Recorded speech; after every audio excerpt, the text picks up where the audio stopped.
여야 대선 예비 주자들의 움직임과 2012년 12월 19일에 펼쳐질 대선 전국을 전망해 보겠습니다. 자, 폴리뉴스의 김능구 대표, 또 여론조사기관 리얼미터의 이택수 대표 함께했습니다. 안녕하세요. 네, 안녕하세요. 네. 박근혜 후보의 입장 표명 이후에 정수장학회 문제가 계속 연일 탑 기사로 다뤄지고 있잖아요. 그래서 오늘도 어쩔 수 없이 얘기를 해봐야겠는데, 김능구 대표님은 뭐 전반적으로 박근혜 후보의 이번 입장 표명 후폭풍 어디까지 갈 거라고 보십니까?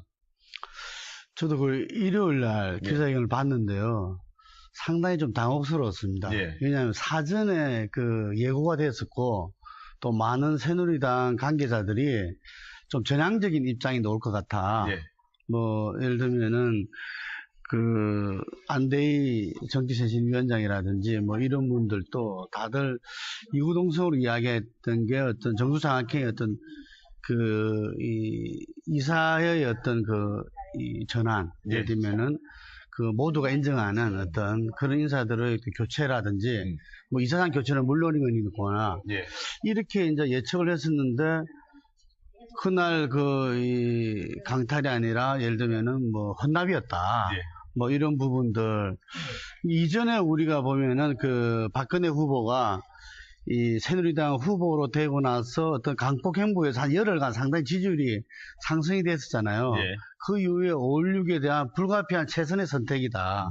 그리고 이어서 인혁당 사건에 대해서 2개의 판결이 있다. 뭐 그러고 나서 과거사 논란에 빠지면서 상당히 지지율이 침체로 갔고, 그 이후에 이제 추석 전에 이 월요일 날 그 부분에 대해서 전향적인 어떤 그 민주주의를 훼손했다. 뭐 이런 이렇게 그 사과를 했지 않습니까?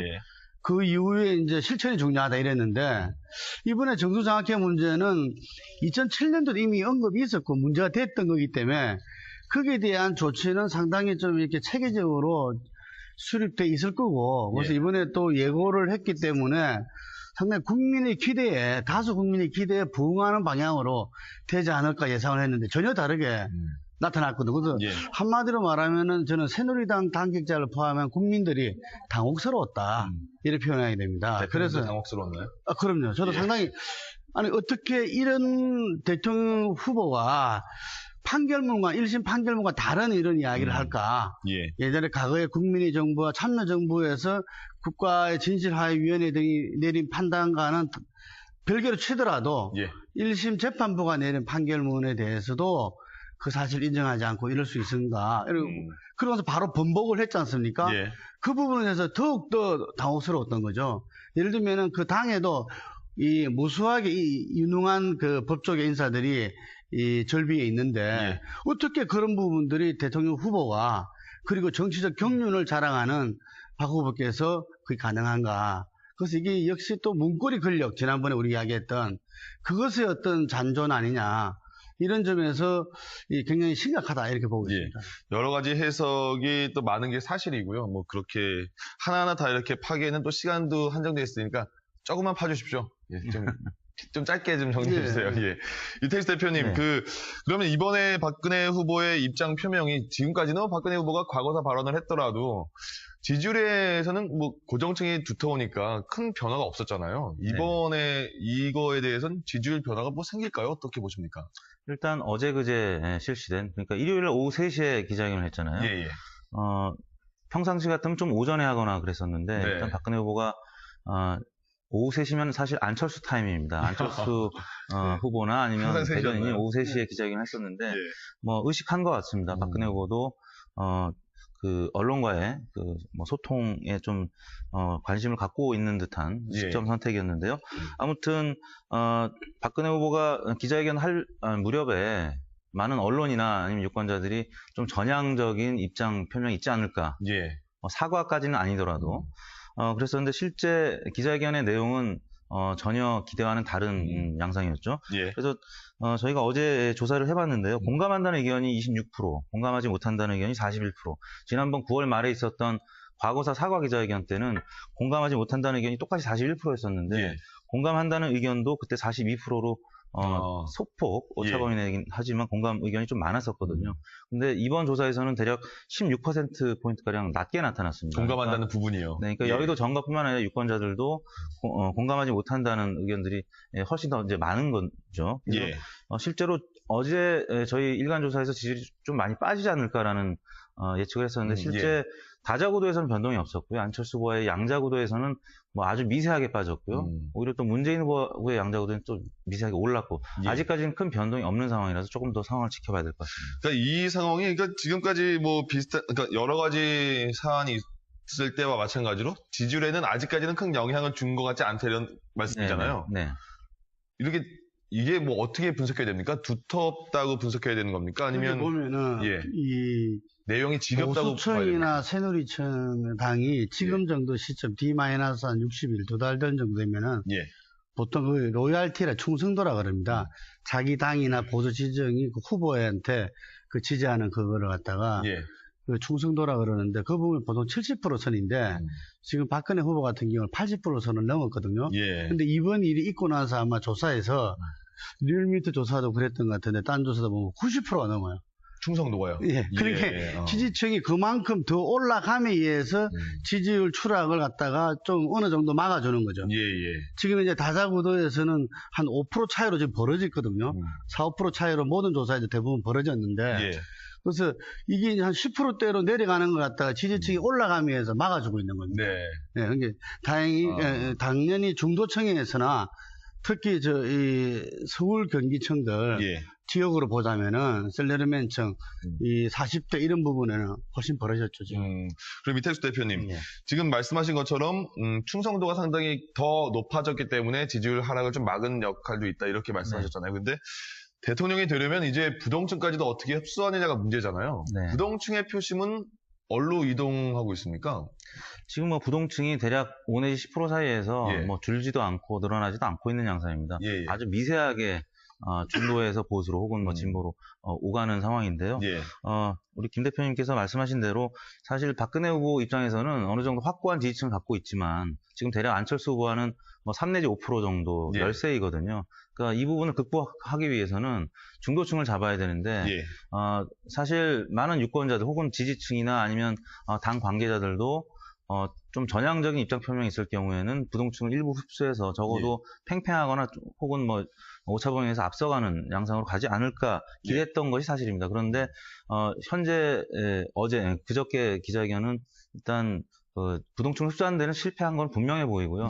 일단 하락세가 어느 정도 예상되는 선에서 일단 하락폭이 크지 않다라는 거, 일단 정체 순으로 유지하고 있다라는 것만으로도 새누리당 입장에서 굉장히 다행스러운 일이라고 봐야 되겠죠.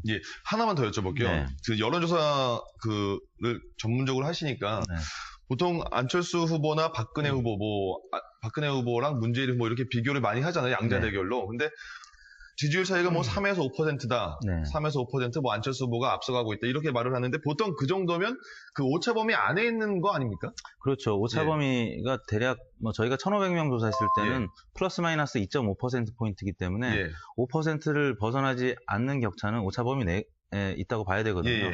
그렇기 때문에 현재 뭐 대략 안철수 후보가 앞서고는 있지만 오차범위 내 우세이기 때문에 실제 투표율을 감안한다면 2030 세대가 투표율이 좀 낮은 편 아닙니까? 그렇기 때문에 투표율이 뭐 대략 70%를 넘지 못한다면 그러면 박근혜 후보한테 실제 여론조사와는 다르게 패배할 수 있다. 이런 게 지금 야권 내부에 일단 정서적인 지금 통일된 의견이고요. 그러니까 간단하게 말하면 엄격하게 말하면 앞선다는 표현을 쓰면 안 됩니다. 그죠. 그러니까 제가 말씀드린 게 그 부분인데 뭐 한 3, 4% 누가 앞서 있다라는 게 오차범위 안이 5%면 그게 굳이 앞서 있는 건가 아닌가 그게 좀 헷갈리거든요. 정확하게 말하면 몇 대 몇으로 오차범위 내 혼전이다. 이렇게 표현하게 만든 말이 거죠. 좀 길어서 저희가 그렇게 표현하는 것 같은데. 왜냐하면은 일반적인 독자층이 앞서고 뒤지고 하는 여기 관심이 많거든요. 받아들일 땐 그게 좀 민감하니까요. 그래서 한번 여쭤봤습니다. 지금 정치정확회와 가장 뭐 이게 표현을 맞불이라고 해야 될까요? NLL 문제가 또 크게 다가오고 있는데 NLL과 정치정확회 공방이 이렇게 계속 이렇게 늘어지면 뭐 득과실은 누가 있는 겁니까? 득과실이 있어야지 어쨌든 대선 후보들이 그것 때문에 지금 공방을 하는 것 같은데. 가장 실은 국민이지 않겠나 싶습니다. 우리 대선이 저 미래 대한민국에 대해서 어떤 후보들 간에 정말 자기들이 준비한 작품을 내놔야 되는 거 아닙니까? 비전과 정책과 프로그램과 임무를 내놓고 국민들한테 평가받아야 되는데 이 과거의 문제에서 뭐 예를 들면 돌아가신 노무현 대통령이 전면에 지금 나서게 되고 예를 들면은 한참 30년도 더 지난 정수장학회 문제로서 이 언론이 대서특필하고 이래 되면은 사실 국민들의 그 민생이라든지 국가안보 지금 앞으로 미래의 어떤 이런 부분들은 덜할 수밖에 없는 거거든요. 전혀 궁금해도 알 수가 없더라고요. 제일 마이너스를 보는 건 국민이다. 이렇게 보고, 그리고 양쪽 후보한테도 좋지 않습니다. NLL 부분들은 결과적으로 보면은 문재인 후보한테 가장 안 좋죠. 예를 들면은 뭐 이런저런 공방이 있지만 남는 거는 뭔가 국가 영토에 대해서, 국가 안보에 대해서 좀 부정적인 뭔가 인상을 주는 걸로 남게 되고, 정수장학회 부분은 어쨌든 박근혜 후보한테 안 좋은 걸로 남게 되는 거거든요. 그래서 상대적으로 안철수 후보가 반사 효과를 좀 보고 있어요. 이게 역시 정치권의 우리 안철수 현상의 어떤 기존 정치의 어떤 문제점들이 그대로 적나라하게 드러난 거 아니냐. 그렇기 때문에 어쨌든 새로운 정치, 새로운 사람한테 기대 심리가 오히려 더 정복될 수 있기 때문에 결과적으로 보면 반사 효과를 갖다가 이 안철수 후보가 받고 있죠. 그 부분은 이택수 대표께 확인해 보면 정확하겠는데요. 맞습니까? 안철수 후보가 지난주 중반, 초반까지만 해도 반사이익을 보는 듯 했습니다. 문재인 후보가 NLL 공방 초반에는 오히려 박근혜 후보 측에 역풍이 불어서 문재인 후보가 조금 오르는 듯 했습니다만 지난주 초반에는 다시 문재인 후보가 좀 빠졌고요.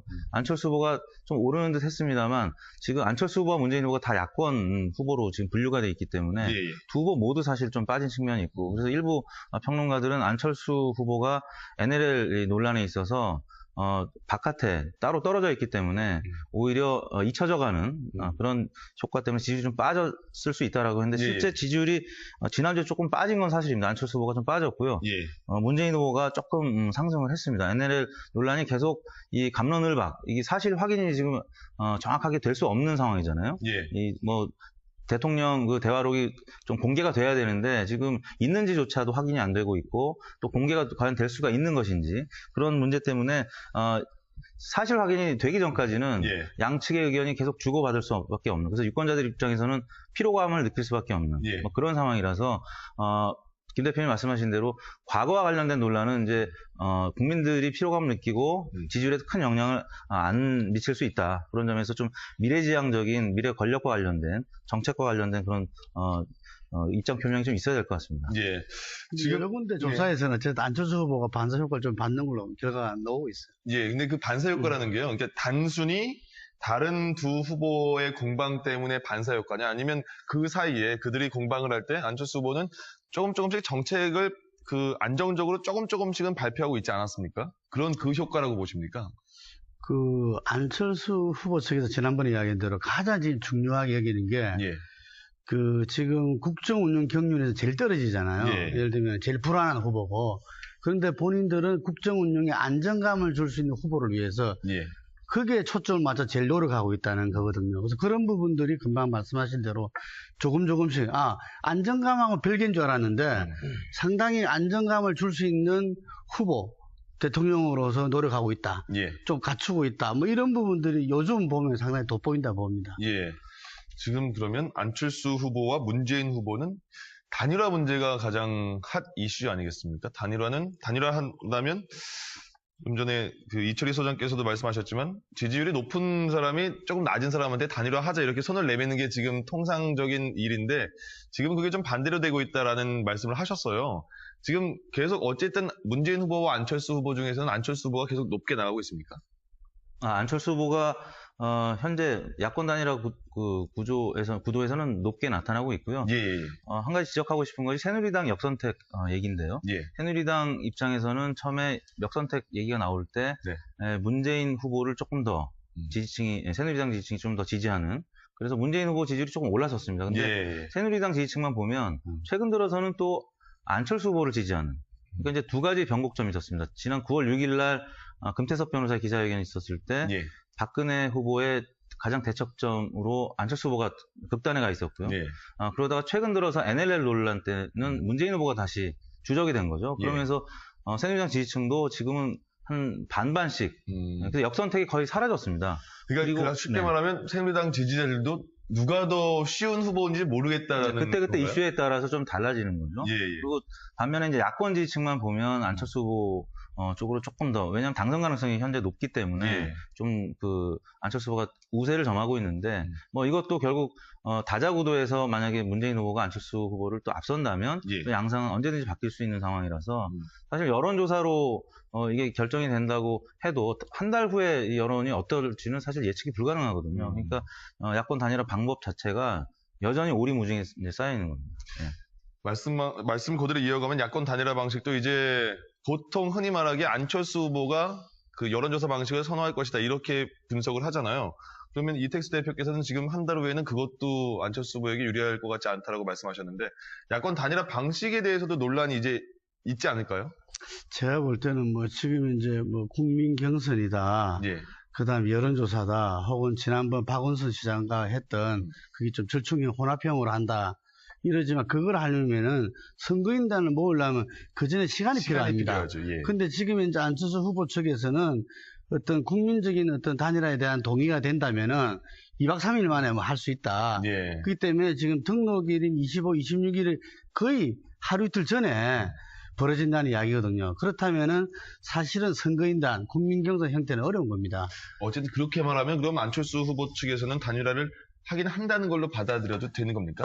그렇죠. 이제 박선숙 선대위원장이 이기는 단일화를 해야 된다. 처음으로 이제 그 입장 표명이 나왔죠. 그래서 사실 단일화라는 것은 그 후보들이 어떤 주어진 역할로 지금 나온 사람들 아닙니까? 이전 87년도 YSDJ처럼 정말 권력 의지를 3, 40년간 투영된 사람들이 아니거든요. 그렇기 때문에 또 그 진영에, 양쪽 진영에 있는 사람들이 크게 보면 가치를 공유하고 있는 부분이기 때문에 단일화는 그 필연의 사실이고, 제가 생각할 때 방식은 여론조사 방식이 되지 않을까 싶습니다. 일단 단일화를 하게 되면요, 이택수 대표님. 단일화만이 뭐 필승 카드다 이렇게는 지금 생각할 수 없는 상황이잖아요. 단일화가 되면 또 중간에 있는 지지층이 박근혜 후보에게 이탈한다. 이건 어떤 말입니까? 저희가 그 설문 조사를 하다 보면 문항을 어떻게 하느냐에 따라서 뭐 5내 10% 정도가 많이 왔다 갔다 하는데요.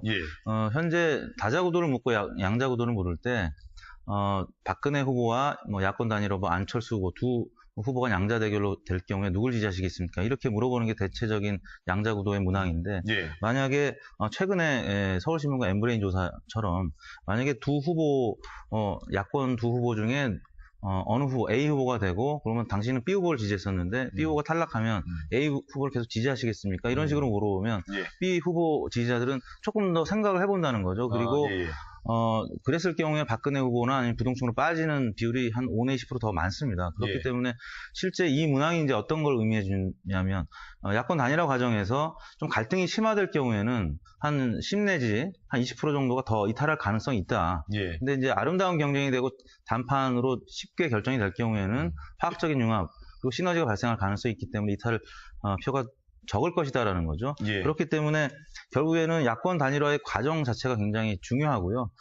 지금 뭐 정해진 시간은 11월 25일, 26일 후보 등록 기간 전까지인데 한 달 남은 시간 동안에 문재인 후보 입장이나 혹은 그 민주당 입장에서는 시한폭탄이 지금 터지기 직전의 그 초조함으로 왜냐하면 지지율이 상대적으로 열세기 때문에 지렛대가 필요한 거죠. 안철수 후보의 도움이 없이는 당선 가능성이 낮기 때문에 조금 더 초조해 하는 것 같고요. 안철수 후보 입장에서는 지금 뭐 다자 양자 지금 어느 정도 문재인 후보보다는 우세에 있기 때문에 조금 여유를 갖고 지금 임하는 것 같은데 야권 단일화 그 경선 룰을 조정하는 시간 자체가 적어도 한 보름 정도는 필요하거든요.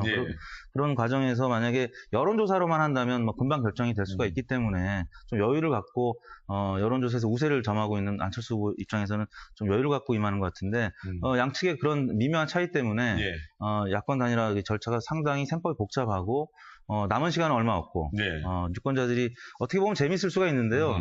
양측 캠프에서는 사실 굉장히 애가 타는 뭐 상황이죠. 네, 김능구 대표님. 지금 말씀하신 것처럼 시간이 늦으면 늦을수록 할 수 있는 방안이요. 단일화해서 할 수 있는 방안이 여론조사밖에 없다. 이런 말이 굉장히 많잖아요. 시간이 없는 상황에서는 뭐 계속 미루면 여론조사밖에 없지 않냐. 그러면 안철수 후보가 유리하지 않냐. 이런 그 계산이 나오는데요. 안철수 후보가 지금 그 민주통합당에서 단일화 하자 했는데 조금만 이러고 있는 상황이 지금 아직 이렇게 좀 여유를 부려도 되는 상황이 맞습니까? 그런데 거기서 중요한 거는요. 예. 그 안철수 후보 측도 문재인 후보 측도 그렇게 이야기하잖아요. 단일화만 되면 무조건 이기는 것은 아니다. 예. 이게 중요하거든요. 1+1이 2보다 높은 게 시너지 효과잖아요. 예. 근데 1+1이 2는 안 됩니다. 2보다 예. 적어질 수밖에 없어요. 역대 단일화가. 네. 이번 단일화도 지금 여론조사 보면 마찬가지고 20% 정도 빠진다는 거 아닙니까, 이게? 근데 1+1이 1.5가 되느냐, 예. 1.8이 되느냐, 이게 따라서 승부가 난다는 겁니다. 그럼 1+1이 산술적으로는 2인데, 예. 이게 1.5가 되느냐, 1.8이 되느냐 따라서 그 차이가 박근혜 후보랑 이렇게 그 본선에서 이기고 지고가 되는 거거든요. 박근혜 후보는 한 1.5 정도 있습니다. 아니, 이제 요 두 분의 합이 예. 1.5일 때 비슷하게 되는 거죠. 예. 예를 들면은, 예. 지금 이제 다자구도를 예상해보면 돼요. 42%와 50%이기 때문에, 요거, 비교해보면 1.5 같으면 그 정도 오거든요. 예. 근데 요 차이가 어떻게 오느냐면은, 두 후보 지지자가 가치를 공유한다면은, 자, 우리가 안철수 후보를 지지하지만, 문재인 후보로 단일화 되더라도, 우리 지지할 수 있어. 예. 거꾸로도 마찬가지고요. 그 폭을 넓혀야 된다는 겁니다. 그래서 여론조사에 의해서도 뭐가 예든 최종 단일화는 그 임박해서 하더라도 그 과정에서 조국 교수가 말한 대로 정치혁신위원회라든지 지금 아랫게도 문학의 48일 선언을 하고 그랬잖아요. 예. 그런 속에서 두 분의 어떤 가치와 정책 프로그램, 인물들이 서로 공유하는 작업이 있어야만이 1.5가 아니라 1.8 이상이 된다는 이야기죠. 단일화를 만약에 안 할 가능성도 있습니까? 3자 구도로 이렇게 대선까지 갈 그런 가능성도 있습니까? 제가 전에 요즘 87년도에 이 YSDJ가 단일화 안 한 거는 취직 정보 사이가 안 되다 보니까 두 분이 다 되는 줄 알았어요. 사자필성능 당시에 그런 말이 많았지 않습니까? 네네. 그렇지만 지금은 그렇지 않다는 거죠. 이게 이 언론에서 여론조사하는 이상으로 각 캠프에서도 매일 시시각각으로 그 부분들을 국민들 민심과 여론을 체크하고 있기 때문에 원하지도 않고 국민들이 국민을 가장 강조하자는 안철수 후보 측도 국민들이 원하지 않고 자기를 지지하는 국민들이 예를 들면 그렇기 때문에 이길 가능성도 없고 그렇기 때문에 저는 단일화는 필요하다. 거다. 이택수 대표님 마지막으로 단일화는 어떻게 뭐 이루어질 것 같습니까? 아니면 3자로 갈 수도 있다고 생각하십니까? 만약에 내기를 한다면 전 단일화에 한다에 내기를 걸겠습니다. 왜냐하면 뭐 3자 구도로 갈 경우에는 말씀하신 대로 지금 뭐 대략 45대 50 지금 야권이 유리한 구도지만 양자로 가면 3자로 가면 45대 뭐 25대 20 뭐 이 정도 수준이기 때문에 그럼 언제 할 것 같아요? 뭐 11월 25일, 26일까지는 후보 등록 마감일까지는 무조건 간다고 봐야 되겠죠. 다만 안철수 후보도 완주를 자꾸 언급하고 문재인 후보도 어제 호남 지역 의원들과 만찬에서 후보 단일화가 안 될 수도 있다. 이런 거는 이제 아주 고도의 전략인 거죠. 야권 단일화를 하기 위한 또 기선을 잡기 위한 고도의 전략인데요. 결국에는 뭐 야권 단일화가 필요 조건인 거는 양측 캠프에서 모두 다 알고 있는 부분이고 유권자들도 단일화를 안 하면 지지를 철회할 가능성이 높기 때문에 결국에는 뭐 11월 초중반이 돼서는 굉장히 단일화에 대한 요구가 거세질 거고요. 그때쯤이면은 뭐 어느 정도 단일화의 절차에 좀 들어가 있을 것이라고 예상하고 있습니다. 알겠습니다. 저희 그럼 다음 주에 또 어떤 이슈가 있는지 다음 주에 한번 말씀 나눠보면 좋겠습니다. 지금까지 폴리뉴스의 김능구 대표님, 리얼미터의 이택수 대표님과 함께했습니다. 고맙습니다. 네, 감사합니다.